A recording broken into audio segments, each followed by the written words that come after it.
করি তোমরা সবাই অনেক বেশি ভালো আছো। তোমরা যারা নবম দশম শ্রেণীর স্টুডেন্ট এবং এসএসসি 26, 27 এবং 28 ব্যাচ, তোমাদের জন্য ত্রিকোণমিতির আজকে খুবই গুরুত্বপূর্ণ একটা সৃজনশীলে আসা ক নাম্বার সলভ করবো। আসছে এই প্রশ্নটা আসে রংপুর ক্যাডেট কলেজে। তো দেখো, আমরা প্রথমে দেওয়া আছে দিয়ে লিখবো পি ইকুয়াল কসেক থিটা এবং পি ইকুয়াল √/3/4 মাইনাস কত 1। পি ইকুয়াল দেওয়াই যেহেতু আছে, তাহলে কি লিখবো কসেক থিটা। পি ইকুয়াল কি কসেক থিটা। তারপর এই মাইনাসের কাজটা করে নিবে। মাইনাসের জন্য 1/, তারপর যেটা আছে সেটাই, মানে কত 3/4।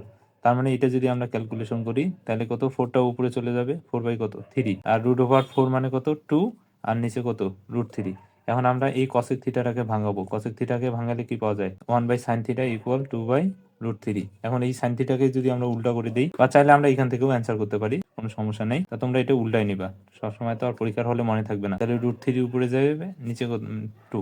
তাহলে সাইন কত মান, √3/2। সাইন হচ্ছে 60 ডিগ্রির মান, কত ডিগ্রির মান 60। তাহলে থিটা সাইন বাদ দাও, থিটা কত ডিগ্রি 60। এটাই আমাদের কি অ্যান্সার, থিটার মান। আশা করি অঙ্কটা তোমরা খুব সহজে বুঝতে পারছো।